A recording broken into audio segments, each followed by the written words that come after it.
Bezrat Hashem, oula, Bezrat Hashem, on commence l'écouter Moharan, donc on continue. Donc la Torah numéro 12, l'écouter Moharan. Donc on était arrivé, on est bien lancé dans la Torah. Là, on va faire un petit résumé de ce qu'on a dit au-dessus et ce qui va nous préparer pour la suite de l'enseignement de l'écouter Moharan. Donc, on a vu que la Shrina, la présence divine, elle est appelée la Torah orale. Elle était représentée par Rachel dans la Torah. Donc, la présence divine est représentée par la Torah orale, par la Gemara, par la Mishnah. Et elle se retrouve entre deux tzadikim, Boker Tov. Elle se retrouve, cette présence divine, elle se retrouve entre deux tzadikim, le tzadik d'en haut et le tzadik d'en bas. Le Tana qui a dévoilé cette Torah-là, la Torah orale qu'on est en train d'étudier maintenant, qui a été écrite dans le passé par un Tana, Boker Tov. Et bien maintenant, cette Torah-là qui a été écrite, ça représente le tzaddik d'en haut. Et ceux qui vont étudier maintenant, les lamdanim, ceux qui vont venir étudier la Torah dans ce monde-là vivant, ok, et qui ne sont pas forcément des gens qui se sont préparés avant d'étudier la Torah, qui se sont mis en bonne condition pour étudier la Torah, d'accord, qui sont de la dimension de Shed Yehudi. Ça veut dire quoi? Ça veut dire, donc il y a le tzaddik d'en haut, celui qui a écrit le Chiddush. Il y a celui qui va étudier maintenant la Torah, qui est en bas, qui étudie la Torah. Maintenant, il y a deux dimensions dans celui qui va étudier la Torah qui est en bas. Il y a celui qui va étudier la Torah, les Shem Shamaim, pour la gloire d'Hachem, et il y a celui qui va étudier la Torah pour lui-même, pour sa gloire, pour se grandir, qu'on va appeler lui un démon juif. Et la Shrina, la présence divine, donc cette Torah-là, elle se retrouve entre ces deux tzadikim, celui qui est en haut, qui est déjà parti, et celui qui est en bas, qui étudie la Torah. Maintenant, on avait vu que quand celui qui va étudier maintenant les paroles du Tana, donc les paroles du tzaddik qui est d'en haut, qui a écrit la Torah orale, quand il va l'étudier en bas, s'il n'est pas agoun, s'il n'est pas comme il faut, c'est-à-dire que maintenant il n'a pas une intention pure quand il étudie la Torah, donc il devient à la dimension que Dieu nous en préserve d'un démon juif. C'est terrible, les mots de Rabbi Nachman, enfin les mots du Zohar, ils sont c'est violent quand même, un démon juif. Qu'est-ce qu'ils vont faire? Ils vont s'abreuver du côté gauche de la Torah, du Tana qui a dévoilé cette Torah-là. C'est-à-dire que tu es en train d'étudier la Gemara, le Tana, comme on a vu, il a donné des enseignements à partir de la Torah écrite, il a eu le sroud de pouvoir dévoiler des nouvelles facettes de la Torah. Et cette Torah, elle est pure. Cette Torah, elle est pure, mais on avait vu que le Tana, il est obligé, pour pouvoir amener la parnassa dans le monde, il est obligé de passer un peu par le côté gauche de la Torah, parce que c'est marqué qu'on a vu que la richesse et les honneurs, elles se trouvent à la gauche de la Torah. Or, le côté gauche appartient aux forces du mal. Jusqu'à présent, le côté gauche, il est utilisé par les forces du mal. Et donc, qu'est-ce qui se passe quand maintenant quelqu'un étudie la Torah, pas avec une pureté de cœur, eh ben, il va puiser dans la Torah du Tana, du côté gauche de la Torah du Tana. Or, ce côté gauche là-bas, c'est là-bas où il y a toutes les forces du mal, que les forces du mal prennent leur force, c'est du côté gauche, côté de la rigueur d'Akadosh Baruch Hu, du côté gauche de la Torah. Et maintenant qu'ils ont pris de la force dans l'étude de la Torah, et bien de là, ils ont la force de pouvoir parler sur les tzadikim, sur le tzadik qui a écrit la Torah qu'ils sont en train d'étudier, sur les tzadikim en général. Parce qu'ils étudient la Torah, et que dans la Torah, il y a cette force-là, et donc il y a la force, ils prennent la force, mais du mauvais côté, et ça leur donne la possibilité, que Dieu nous en préserve, de pouvoir parler sur le tzadik. Ils n'ont pas la émouna quand ils étudient que le Tana, quand il a écrit, il est Kodesh Kodashim, que les tzadikim qui écrivent leur Torah, si c'est une Torah, comme le Rav Arush dit toujours, si tu vois qu'il y a des askamot, nechonot, que c'est une Torah qui est mamash, qui une Torah Kedosha, à ce moment-là, tu dois avoir la émouna que celui qui l'a écrit avec pureté, que tout ce qu'il dit c'est Kadosh. Que tout ce qu'il dit c'est Kadosh. Mais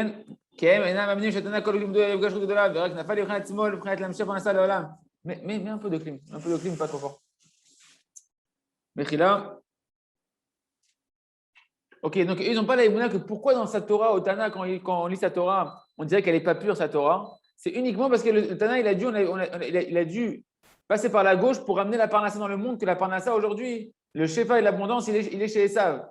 Esav, il a dépouillé Yaakov quand Yaakov, il a reçu toutes les brachot, et les brachot spirituelles et les brachot matérielles. Quand Yaakov, il s'enfuit, Esav, on a vu, il envoie son fils Eliphaz, et Eliphaz, pas trop froid s'il te plaît, Eliphaz, il a dépouillé Yaakov. Donc, c'est-à-dire quoi? C'est-à-dire que l'argent, elle est dans le côté gauche maintenant. Elle est chez Esav, dans le côté gauche, dans les forces du mal. Et le Tana, pour pouvoir nous amener le Shefa par la Torah, parce que tout passe par la Torah, toutes les brachot, toutes les ségouettes, elles sont dans la Torah, il est obligé de passer un peu par ce côté gauche là-bas, et ce qui va donner la possibilité, quand on va utiliser sa Torah, de pouvoir aller se tromper sur lui, sur sa Torah, et de pouvoir après mal penser sur le Tana, de penser qu'il n'est pas parfait le Tana, parce que justement, il y a un peu un côté gauche dans sa Torah. C'est ça, son dibour, dans son dibour, on a l'impression qu'il y a une petite erreur qui s'est glissée, etc. Très, très fine, très subtile. Mais ça ne vient pas de lui. C'est Mina Shamem on est obligé de faire passer ça comme ça parce que ça passe par le côté gauche. Et que le côté gauche, pour l'instant, il appartient aux forces du mal.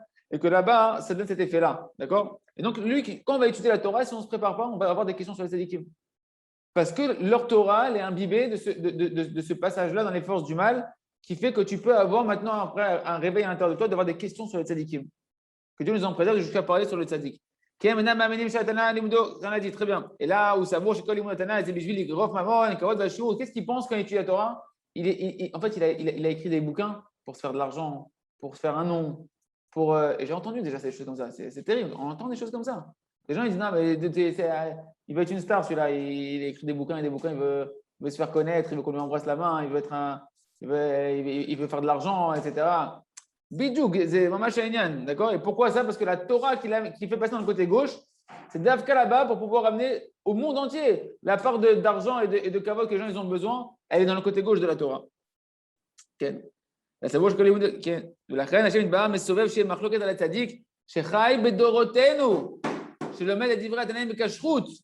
Il nous dit, Akadosh Baruch Hu, et en fait, Akadosh Baruch Hu nous fait une grande tova, on va voir. Parce que quand le Lamdan, il étudie la Torah comme ça, quand quelqu'un qui étudie la Torah, il étudie avec la mauvaise intention que Dieu nous en préserve, eh bien, la Torah, elle part en galoute.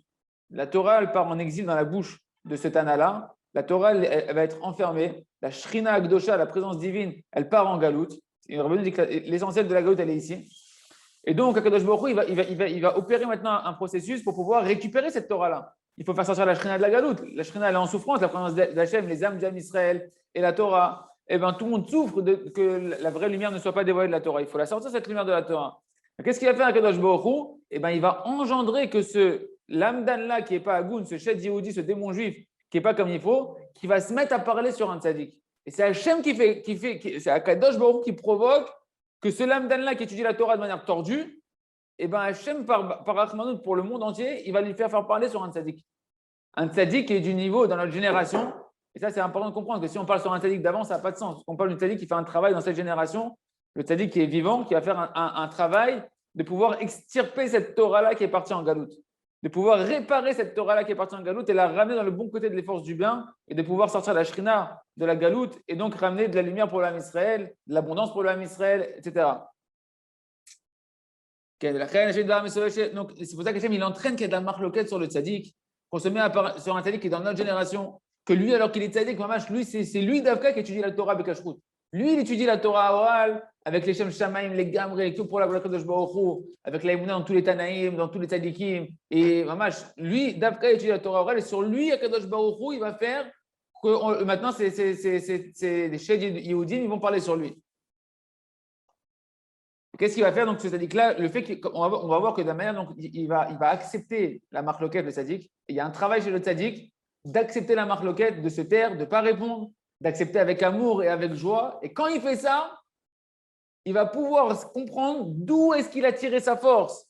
Le démon juif, le Talmid Chacham qui est juif, de quelle partie de la Torah de la Torah orale, il a tiré sa force, c'est-à-dire que le fait qu'il va accepter par amour, on va voir dans les mots après, mais le fait qu'il va accepter par amour les hontes qu'on lui fait, les marloquettes qu'on lui fait sur lui, etc., et qu'il se tait, et qu'il est bessimcha de ça, Hachem, il va lui donner la compréhension de savoir d'où il a la force de parler sur moi, celui-là. De quelle partie de la Torah il a pris de la force pour parler sur moi, quelle Torah il a endommagé, et les paroles qu'il va dire sur lui, en fait, c'est des permutations des endroits de la Torah. Il les a combinés d'une manière tordue qui va faire qu'il va dire des mauvaises paroles qui proviennent des passages de la Torah elle-même. Lui, il va trouver le tzaddik. C'est quoi les paroles de la Torah qu'il a tordues? Il va les remettre à l'endroit et il les ramène dans la Shrina, il les ramène à leur endroit. Il a sauvé cette Torah-là, il a retiré la vitalité des forces du mal et il la ramène de la Kedusha. Tout ça, Kadosh Baruch Hu, il le fait. C'est ça qui ramène le Shefa? Et c'est ça qui ramène le Shefa dans le monde. C'est ça qui ramène le Shefa au Am Israël, le véritable Shefa spirituel et matériel, etc. Parce que la Galoute, elle sort de la Shrina. La Shrina, elle sort de la Galoute, pardon. la Shrina, elle sort de la Galoute. La Shrina, c'est la royauté, d'accord? C'est la royauté de la Kadosh Baruch Hu, la royauté du Am Israël. Donc, quand la royauté, elle sort de la Galoute, c'est-à-dire qu'on sort de la dimension d'esclave d'Égypte à la dimension de Matan Torah, à la dimension d'un peuple et quand on sort avec toutes les richesses matérielles, spirituelles, etc. C'est le travail du tzaddik. Vous allez voir la puissance en réalité de la marque loquette qu'il y a dans les générations. Ce n'est pas quelque chose de hasardeux. C'est voulu par un Kadosh Baruch Hu. Et le tzaddik dans la génération, il veut ça. Parce que lui, il sait que c'est son rôle à lui d'être capable de prendre sur lui, de réparer tout le rov des lames d'anim qui n'étudie pas la Torah comme il faut. Incroyable. Donc, qu'est-ce qu'il va faire? J'ai dit, et la Kedusha. Donc, il va rendre la Kedusha, Arze, et non, ça ne se fait pas en une seule fois. Et là, Kodem Kol, Motiotam Ben Lavan. Au début, il va sortir la Torah de la maison de Lavan. C'est-à-dire quoi? Il va la sortir de la galoute, de la Torah dans laquelle elle était dans la bouche de ce Talmid Chacham. Parce qu'on avait dit que quand la Torah est dans la bouche du Talmid Chacham, c'est comme si qu'il avait ramené le Tana dans la maison. On avait dit que la maison du Tana, de l'âme du Tana, c'est ses paroles de la Torah. Les paroles de la Torah en elle-même, qu'il a écrit ce Tana-là, c'est sa maison à lui, où son âme, elle réside à travers les écrits qu'il a laissés, à travers les lettres de la Torah qu'il a laissées. Donc, quand toi, tu vas remuer tes lèvres et tu vas dire des paroles d'un Tana, eh ben, c'est comme si tu ramenais son âme dans sa maison. C'est quoi sa maison? Dans sa Torah. Maintenant, c'est dans la bouche de quelqu'un qui étudie la Torah pour la Gava, pour les honneurs. Alors, tu as ramené l'âme du Tana, tu l'as emprisonné dans une galoute. Donc, maintenant, tu vas la sortir de la maison de la vanne. C'est ça qui va la sortir de la maison de la vanne. Il va sortir la Torah du Tana de la galoute, la Shrina, donc de la galoute. Il va faire monter cette Torah-là, il va la faire monter de niveau en niveau jusqu'à ce qu'il va la ramener à sa racine dans la Shrina. Et il y a différents niveaux dans ça. Premier niveau, c'est ce qu'on appelle l'enlacement. On a parlé qu'il y a un rapprochement entre les âmes, il y a un enlacement, il y a un embrassement et il y a une union intime. Mamash Kipchuto comme un homme et sa femme, ce sont des étapes qui sont très profondes au niveau spirituel. La première étape d'union qui va se refaire entre la Torah et le Tana et la Shrina, c'est l'enlacement. L'enlacement, ça se fait par le fait que le tzaddik, il va accepter Bessimcha avec joie les hontes qu'il reçoit de celui qui parle sur lui. Donc, on parle bien forcément d'un tzaddik qui est vivant. Parce que si jamais maintenant tu parles d'un tzaddik qui est niftar, on parle des tzaddikim de la génération. C'est l'équipe de la génération que tu vas parler, ils vont parler sur eux, ils vont les mépriser. Et eux, ils font une avoda, tu les vois, qui se taisent. Ils restent Bessimcha, ils arrivent même à accepter et à être smechim, chercher le bien à l'intérieur de lui et être Bessimcha de la situation. C'est-à-dire. Et ça, grâce à ça, et grâce à ça, donc grâce à la simcha qu'ils ont, ils montent dans la dimension de la sphira de la bina, parce que la joie, on voit qu'elle est dans le cœur, la cœur, c'est dans la bina. Et donc, du coup, ça lui donne la compréhension de la bina, c'est le discernement. Il va pouvoir discerner dans ses paroles, avoir l'intelligence de pouvoir discerner dans les paroles qu'il est en train de dire de Torah. Parce que souvent, en plus, les cholkim, ils parlent avec de la Torah. C'est pas genre, ils viennent pas genre d'Almideh Chachamim, ils viennent avec de la Torah, ils viennent avec des arguments de Torah. Simplement, ils ont pris la Torah, du côté Sammavet, du côté poison de la Torah. Ils ont tordu la Torah. Les mêmes lettres, ils en ont fait un sabre laser pour charcuter Shem Yishur. D'accord? Donc lui, maintenant, il va avoir le discernement de savoir d'où ça vient et comment maintenant pouvoir remettre les choses à l'endroit. Un chirurgien spirituel. À Darga Ashnia, après, c'est pas simplement l'enlacement, c'est qu'il va après l'embrasser carrément. Il va avoir encore une plus grande proximité, c'est un baiser. Et ça se fait par la sphira de la chorma. À ce moment, c'est que le tzaddik va comprendre avec sa chorma d'où donc ça vient dans les permutations des lettres. Okay, comment le Tana peut parler sur lui. Et il va maintenant, donc la bina, c'est vraiment la joie. Et la chorma, elle vient après la bina. Tu montes de la bina à la chorma. Et à ce moment, une fois qu'il arrive à discerner, il arrive à comprendre d'où ça vient dans la Torah, le problème, d'où il a tiré l'origine de sa force, ce Shad Yehudi. Et comme ça, il peut réparer cette Torah-là. Et ça c'est ça la dimension du baiser au niveau spirituel entre le Tana et celui qui étudie la Torah. À ce moment-là, ça va entraîner carrément une union au niveau des âmes du Ham Israël, de la Torah et d'Akadosh Baruch Hu. Et la Torah, elle retourne au niveau de sa racine dans la Shrina. Et le Parperot de la Chorma, qui est un des grands commentateurs du Likutei Moharan, il explique qu'en réalité, il n'y a pas d'autre possibilité pour le Tana de pouvoir attirer la Torah, la richesse, directement du côté droit de la Torah. Pourquoi? Il dit parce qu'en réalité, le côté droit de la Torah, c'est un côté qui est que rouchani, qui est que spirituel. Là-bas, dans le côté droit de la Torah, il n'y a que de la rouchniout, il n'y a que de la spiritualité.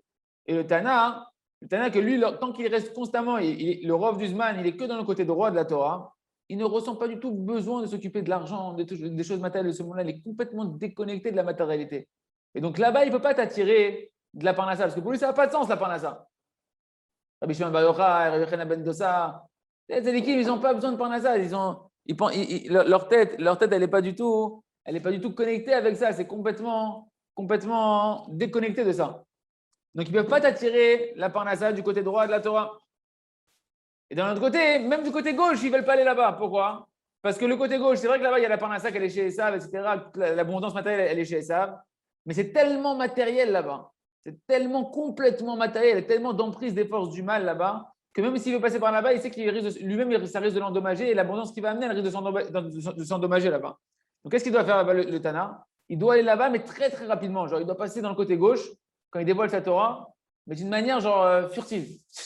Pour pas, pour pas rentrer dans la matérialité qui est là-bas et pouvoir amener du Shefa sans que le Shefa soit aussi trop endommagé par les forces du mal qui sont là-bas. Donc, et nous pour qu'on reçoive l'abondance que ce Tana-là, il veut amener, que ce tzaddik-là, il veut nous amener, on est obligé de devoir faire le travail de juger les kavzechut, le Tana. On est obligé de pouvoir nous faire le travail de quand on va étudier la Torah, de ne pas se poser des questions sur le tzaddik, de ne pas se poser les questions sur les tzaddikim en général, d'accepter le fait que même s'il y a des incompréhensions, qu'il y a des choses qui ne me paraissent pas normales, ça ne paraît pas très clair ce truc-là, etc., ça vient de moi, ça ne vient pas de lui. Lui, il est cachère, il est méachrouz, et 100% il est cachère. Combien de fois on étudie la Torah, des fois on dit je ne comprends rien ce qu'il raconte là, et puis c'est pas normal, pourquoi il a dit ça, ça ne devrait pas être comme ça. C'est plein de questions qu'on peut avoir. Non, mais ça c'est abusé, ça sort chez lui, c'est pas de la Torah Beatzmuto dans son essence, ça c'est un truc perso qu'il a rajouté, je mets de côté. Et comme ça, et petit à petit, on commence à avoir comme ça après des questions et des sélections et des trucs. Alors que même on doit étudier la Torah Betnimout, à Kol Zemet. À Kol Zemet. Moi, simplement, je n'arrive pas à comprendre comment ça se met comme ça et pourquoi ça c'est comme ci, ça c'est comme ça. C'est-à-dire, c'est moi. Je dois me réparer, etc. Mais le Tana, le Tzaddik qui a écrit sa Torah, c'est une Torah qui est Gdosha, c'est une Torah qui est Amash, Théora, et le Tzaddik il est Kadosh, il est Taor. Et quand nous on fait ça, on permet justement de pouvoir recevoir ce Shefa-là qui voulait nous amener le Tana. Donc c'est ça, pour qu'il puisse nous attirer cette abondance, on doit avant tout ramener les paroles du Tana à leur source véritable dans le côté droit, comme on a expliqué. Et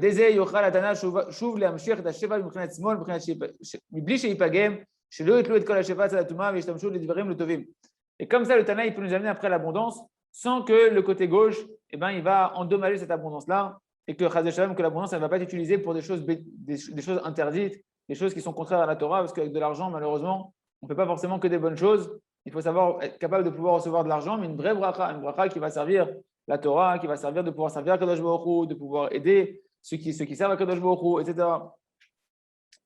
Qui met Korosh à la small, Gambe Yamin, parce qu'en réalité, la source de la gauche, donc même le côté mal, même le côté rigoureux, le côté des forces du mal, etc., en réalité, lui-même, sa racine, à la base, il vient de la droite, il vient de l'amour d'Akadosh Baruch Hu, il vient de la miséricorde d'Akadosh Baruch Hu. Simplement, pour le libre arbitre, c'est passé par là-bas. Maintenant, c'est-à-dire quoi? C'est-à-dire que si ça vient de la droite, si tout provient en réalité de la droite, tout provient du côté Rouhani, alors même le côté gauche, si tu juges positivement, tu peux le ramener à sa source, qui est le côté droit, et qui est là-bas où tu vois que le Tana, il est Kadosh, qu'en réalité, toute sa Torah, elle est Kdosha, elle est Théora. Et donc, à ce moment-là, tu peux nettoyer toute l'influence mauvaise de l'abondance qui était partie dans le côté gauche, tu peux la nettoyer pour recevoir une bracha qui est une bracha qui est une bonne bracha dans la parnassa, mais comme il faut, qui va servir à des bonnes choses, Hashem.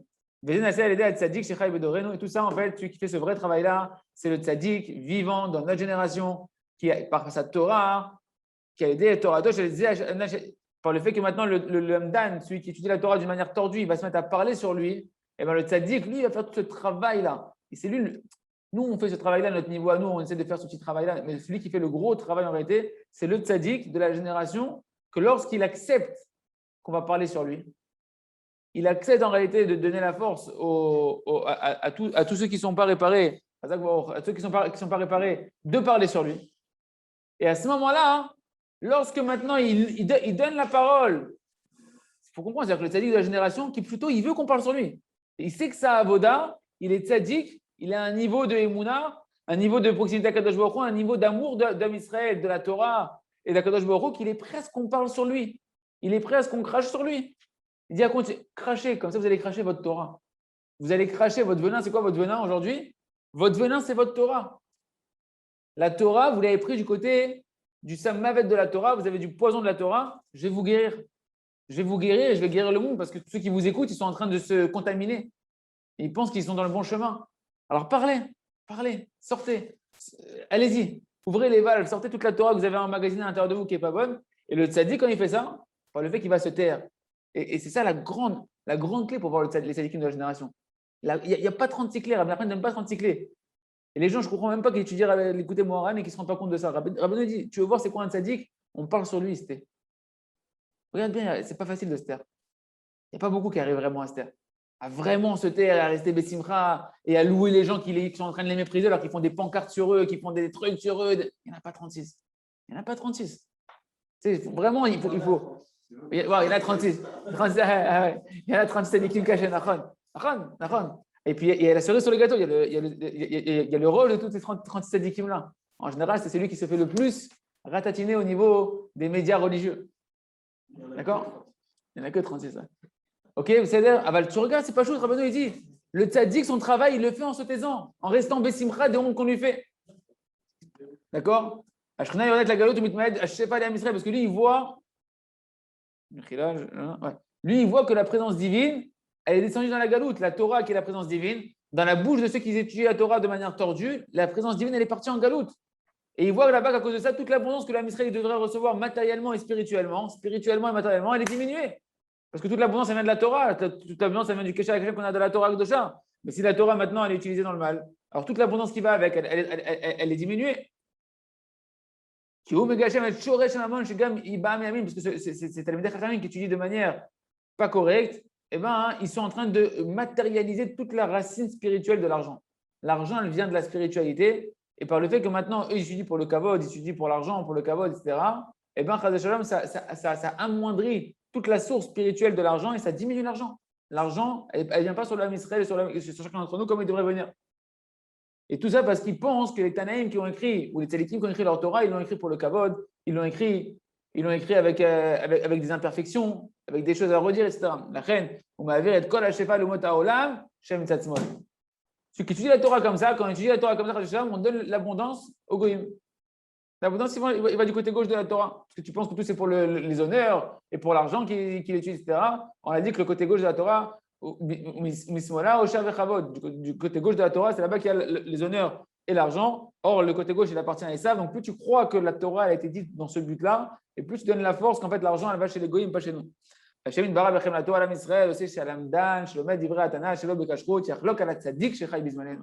Hachem, dans sa bonté infinie, il fait que ces Talmidei Chachamim-là, ils vont parler sur le tzaddik pour pouvoir extirper la Torah qu'ils ont étudiée de manière tordue et la réparer. Mais d'ivrei tzaddik allait d'ivrei atana le kfi shusba le'ana pour que le tzaddik de la génération, il va pouvoir prendre ces paroles de Torah qui sont à l'intérieur d'eux et les ramener à leur source. Donc, Gamash, c'est l'actualité de chaque génération depuis Rabbi Nachman jusqu'à l'avenue du Mashiach. Et donc, dans notre génération, on a les mêmes actualités, à chacun de faire son cheshbon nefesh et de donner du sens, donner un peu de lumière à tout ce qu'on entend. Veda, chez Zemechouvan, Met Hashem Itbarach. Donc, on commence à l'être d'aller du côté Moharan. Et sache que tout ça, c'est très, très, très voulu par un Kadosh Baruch Hu. Ce n'est pas un hasard. Ce n'est pas les Talmidei Chachamim, d'un coup, ils viennent, ils disent du Lashon Hara sur les tzadikim. C'est lo kacha, kacha Hashem Rotze. Premier article de la Emouna, kacha Hashem Rotze, même ça. Comme ça, Hashem, il veut. Kadosh Baruch Hu m'a pilé les tzadik gadol, Befi Shalal Hamdan. Kadosh Baruch Hu, il fait tomber un grand tzadik de la génération dans les bouches des Talmidei Chachamim. C'est mamash, c'est Messirut Nefesh, le tzadik, il est prêt à faire don de lui pour pouvoir aller récupérer tout ce qu'il a récupéré, qui est perdu, qui est en galoute pour l'instant chez ces Talmidei Chachamim. Haïnou alamdan dover raot ala tzadik. C'est que maintenant, les Talmidei Chachamim vont parler des mauvaises choses sur le tzadik. Si tu étudies l'écouter Moran, ce n'est pas étonnant ce que tu entends. C'est-à-dire que quelqu'un qui étudie l'écouter Moran avec Tmimout, ce n'est pas étonnant que tu entends qu'il y a des tzadikim sur qui on parle. Et ouais, mais tu te rends compte, et pourquoi? C'est pas normal, c'est Chilul Hashem. C'est le Chilul Hashem, c'est Kiddush Hashem. Ou Mekadesh Hashem Shamaim. Jusqu'à présent, il y a un grand Chilul Hashem. Les gens, ils étudient la Torah par Ga'ava. Les gens, ils étudient la Torah, Lo Leshem Shamaim. Et tu peux avoir l'impression qu'il étudie Leshem Shamaim, mais c'est Lo Leshem Shamaim. Ce tzaddik-là, par le fait que lui, Dafka, il accepte qu'on lui fait honte. Pourquoi? C'est tout le contraire de la recherche des honneurs. Car c'est tout le contraire, c'est l'antithèse de la recherche des honneurs. Lui, il recherche les hontes. Il recherche qu'on lui parle sur lui, etc., pour que tous ceux qui ne savent pas étudier les Shem Shamaim, qui sont encore dans le piège de la recherche de l'honneur et de l'argent, eh ben, il va les réparer. Franchement, c'est un moussard. Hein, tu entends son histoire, c'est un moussard de l'Eshem Shamaim, de pouvoir servir Hachem Birklal pour aucun autre intérêt qu'Hachem. Parce qu'il n'a aucun autre intérêt. Même sa Torah, on ne l'honore pas. Même sa Torah, on ne l'honore pas. Et Béhémet, qui aujourd'hui, franchement, C'est le pachout aujourd'hui d'étudier la Torah vraiment Hashem Shamaim. Combien de gens on aspire à être Rosh Yeshiva, Rosh Kolel, Rosh Mosdot, Rosh machin, etc. Alors je ne dis pas qu'ils ne sont pas les Shem Shamaim les gens. Je dis que c'est le pachout. Par contre, quand quelqu'un, tu vois, qu'on le méprise du matin au soir, lui, c'est pachout. Il n'est pas en train d'étudier. Il n'est pas du tout en train d'étudier avec des inclinaisons de recherche de kavod. Tu dis, ouais, non, mais il a une petite cour autour de lui qui lui embrasse la main. D'accord, mais ils sont trois pelés de tondu et tu as le monde entier qui est contre, contre lui. C'est pas. Il a fait. Lamdan Doverot al Tzadik, Tzadik, il kara Torah chez BLP, avant que ce Tzadik-là qui se tait, qui accepte le Simcha, il va pouvoir prendre la Torah chez BLP qui est enfermée dans la boule, c'est Tamid Chachamim. Haïnou Ashrina, c'est-à-dire il va sortir la Shrina. La Shrina qui est enfermée là-bas. Dans le monde de la Torah, la Shrina elle est enfermée, elle est en galoute. Mais à galoute, tu ne peux pas l'amdan, de la galoute de la bouche du Talmid Chacham, qu'il a pris la Torah et qu'il l'a tordue en une ruse comme Lavan et comme Esav, et qu'il a rendu matériel la Torah. Lo yamushu mipicha. C'est marqué, Rabbi Nachman dit lo yamushu mipicha, on ne doit pas, quand on est dans le Ouval et Tzion, lo yamushu mipicha on pizacha. Yamushu, ça vient du mot l'idgashem. Que la Torah, tu ne dois pas la matérialiser, tu ne dois pas la grossir, tu ne dois pas la dénaturer. La Torah, elle est pure. Et pour l'étudier dans son essence, il faut rechercher le tzaddik qui t'apprend à étudier la Torah et Shem Shamaim par Anava. Et tu apprends le tzaddik toi-même. Le tzaddik, c'est pas compliqué. Le tzaddik qui t'apprend à être comme lui. Il t'apprend à te taire à la maison, tais-toi avec ta femme, avec tes amis quand on te fait honte, tais-toi, avec tes enfants, tais-toi. Tu mets pourquoi? Tu vas commencer à devenir Hashem Shamaim. Tu vas arrêter de chercher des honneurs. Tu es là pour honorer Hashem. Tu n'es pas là pour t'honorer toi-même. C'est le pachout, c'est derrière de sentir la vraie proximité avec Hachem. Et nous, Ashkenaz, Magalo, je ne veux pas l'Amdan, ou Ma'ale, Otal et Shorcha, et comme ça, il va pouvoir faire remonter la Torah à sa source. Donc, Akadosh Baruch Hu, on a compris que c'est Akadosh Baruch Hu qui cause ça, qui entraîne ça. Que le Lamdan, il va parler, qui va mépriser le tzaddik qui vit dans notre génération. Et ce tzaddik, il va se taire, il ne va pas répondre. Il va accepter les hontes qu'on est en train de lui faire, il va même être heureux des hontes qu'on lui fait. Moi, j'ai des vidéos, j'ai des textes, des enregistrements, tu vois les tzaddikim qu'on leur fait honte et tu vois comment ils parlent. Mais non, il faut prier pour qu'ils vivent, qu'ils continuent à recevoir, qu'ils aient toutes les brachot, qu'ils aient de l'argent, qu'ils aient des trucs. Celui qui parle contre eux, ce n'est pas un élève à moi. Ils sont en train de nous charcuter. Adraba qui continue. C'est folie, quoi. C'est le monde à l'envers, les gars. Mais c'est marqué dans l'écouter Moran. Quelqu'un qui vit d'écouter Moran, Bémet. C'est que je dis avec le Megui, il ne répond pas à ces hontes qu'on lui fait. Et même au contraire, il est heureux de ces hontes-là. Et grâce à ça, qu'est-ce qu'il fait le tzaddik maintenant? Grâce à ça, il peut attraper l'étude qui est partie en exil dans la bouche de cet ami qui n'était pas correct et il ramène cette Torah et la Shrina dans la Kedusha véritablement. D'accord? C'est comme dit qu'il faisait Shuvah à Korach. Il prend Korach et il lui fait faire Shuvah. tzaddik ma'ale ta Torato shel Atana, migaluta b'shivuto al-amdan, Hashem marzir afilu et b'chinat asmol shebidurei Atana.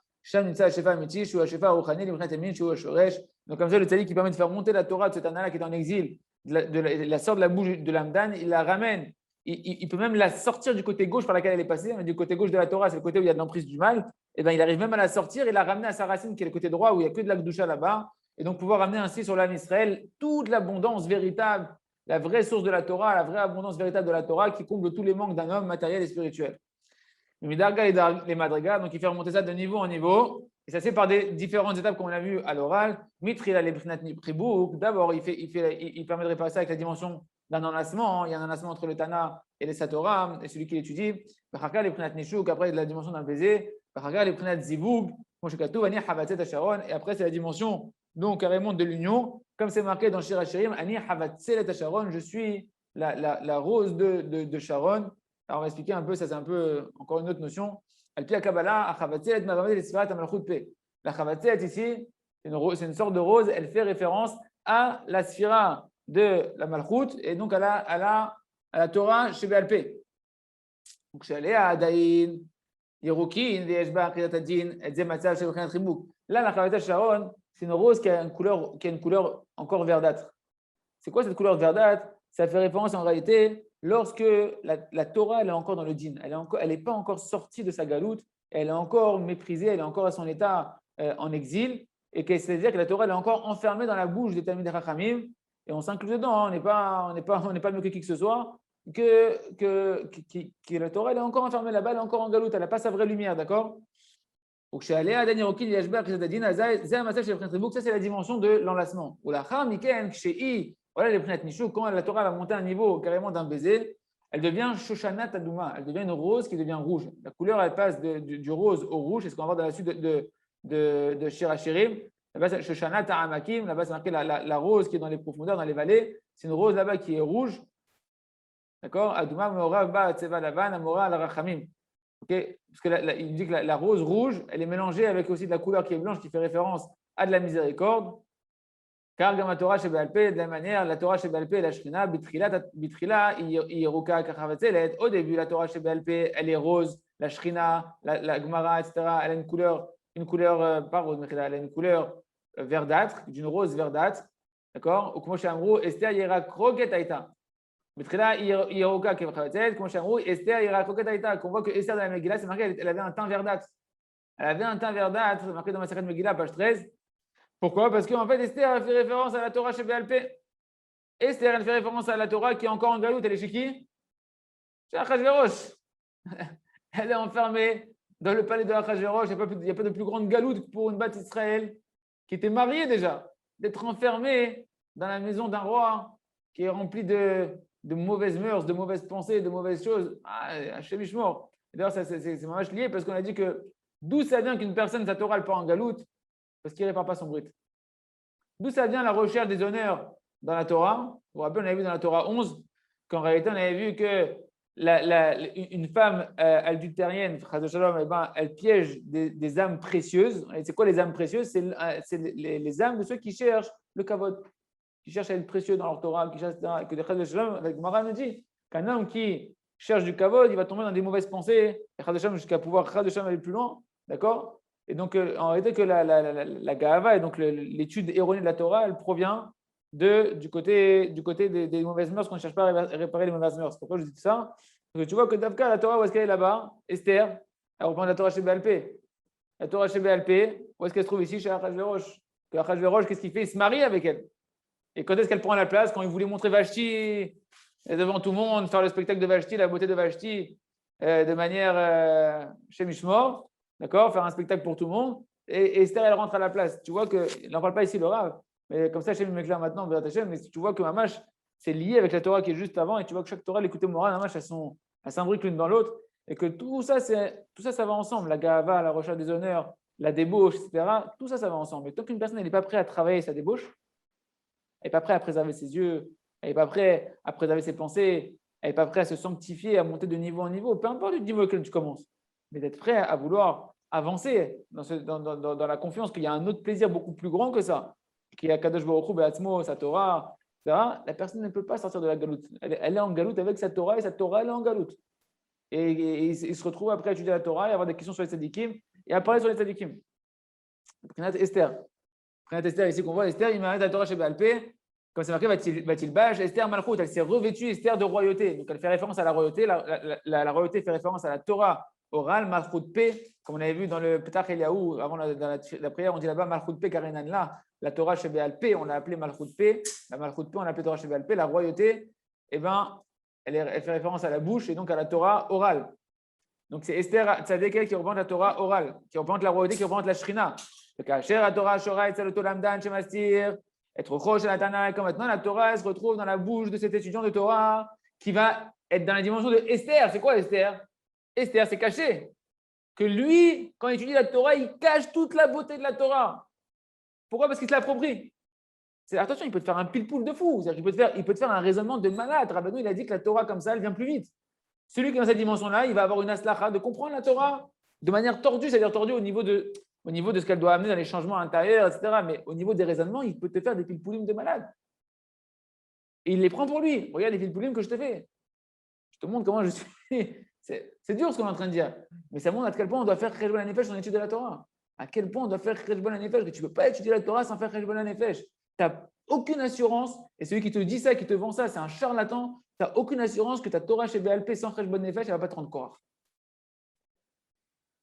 Tous les exemples de la Torah, ils te montrent que la Torah en elle-même, s'il n'y a pas un travail avec des gens, des bergers qui vont t'enseigner comment approcher la Torah, tu n'as aucune assurance que la Torah ne va pas te rendre un Korach. Qui te promet? Personne. Il faut faire Cheshbon HaNefesh. On est obligé de faire Cheshbon HaNefesh tous les jours pour voir que la Torah, elle puisse de plus en plus sortir de sa galoute et être une Torah bénéfique à tous les niveaux pour nous et pour notre entourage et pour le monde entier. En tout cas, tu vois que ce Tana-là, ce Talmud Chacham, il est mastir et ta Torah. Il va cacher la beauté de la Torah orale, il va cacher la beauté de Esther. Et donc, le souffle du Tana qui est dans les paroles qu'il est en train de dire, Azaya Torah, Zohi Pnat Yirakoket, donc cette Torah, elle devient l'aspect qu'elle avait Esther, à savoir qu'elle était verdâtre, d'accord? Donc, elle va avoir un aspect vert qui représente les forces des Gvurot, des forces de la rigueur. La Manikret Chavatzat Hasharon, Kevan Shirak Matrelet, la Alot, Velaset, Migalota, Shivepe Alamdan. Pourquoi on l'appelle donc comme ça la Torah Chavatzat Hasharon? Parce qu'elle ne fait que commencer à sortir de la bouche, de la galoute, de la bouche de cette Talmid Chacham, qui a Sharon et Shon Shira, parce que le mot Sharon, il vient du mot Shira, une chanson, Sharim, Baïtiam, la galoute, parce qu'elle commence à chanter, qu'on commence à la sortir de la galoute, parce que là, on est dans la dimension où ça sort. C'est pas qu'elle reste dans elle n'est pas la Torah encore enfermée. Là, c'est quand le Tzadik qui commence à la réparer, elle commence à sortir de la bouche de cette Anna-là, donc elle commence à chanter un petit peu cette Torah-là, elle commence à être un peu heureuse de sortir de son exil. La simcha, donc la simcha, elle n'est pas complètement encore arrivée. Le cas, il faut continuer à la faire sortir, à la réparer. Maintenant que le tzaddik, il ne fait pas que se taire, il va accepter avec amour et avec joie. Je ne sais pas si vous imaginez, c'est accepter avec amour, avec joie que des gens de la Torah, pas des gens qui encore des frayeurs, des gens qui ne connaissent rien de la Torah, que Miskenim ne connaissent rien, non, des gens érudits avec des grades en Torah qui vont se mettre à parler sur lui, il accepte avec amour. Et accepter ça avec joie, et ben c'est cette dimension-là qui va commencer vraiment à réparer la Torah. C'est Brinat Hibouk, il est en train de les enlacer, eux. Qu'est-ce qu'il est en train de faire? Il est en train de les enlacer.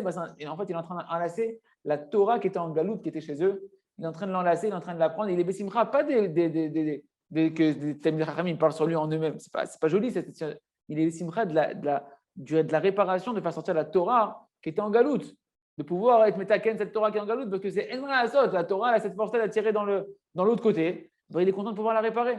Et d'ailleurs, quand on juge positivement, c'est toujours comme ça. Comment tu vas juger quelque chose qu'il a fait mal? Il a fait quelque chose de mal, tu juges positivement? Non, je ne juge pas l'acte mal en lui-même qu'il a fait, dire que c'est bien ce qu'il a fait. Non. Je cherche qu'est-ce qu'il y a de bien encore à l'intérieur de lui, ou une circonstance atténuante qui peut être positive, mais l'acte mal, il est mal. Donc le bonhomme est en train de parler sur un Talmid Chacham, c'est mauvais, je ne vais pas être content qu'il parle sur un Talmid Chacham. Non, il est content. Toujours, en réalité, il faut chercher le vrai point positif et de se réjouir de ces points positifs-là. Lui, c'est de quoi il est content, le tzaddik? Du point positif que la Torah, elle sort de la galoute. Il n'y a pas de plus grande simra que le but du monde, c'est de sortir la shrina de la galoute. Et là, une nouvelle facette de la shrina en galoute, c'est la Torah qui est en galoute dans la bouche des Talmidei Chachamim. Alors, on finit sur ça. Prinat Ribouk, Vimino Techa Bekeni, c'est la suite dans Shir Hashirim. Vimino Techa Bekeni, et ma droite, elle l'enlace. Donc, justement, vu qu'il est en train d'enlacer la Torah, eh ben, il a fait retourner dans le côté droit. On verra la suite de la Tachem demain. C'est un peu dense, je vous avais prévenu. Chazak, Benit Chazek.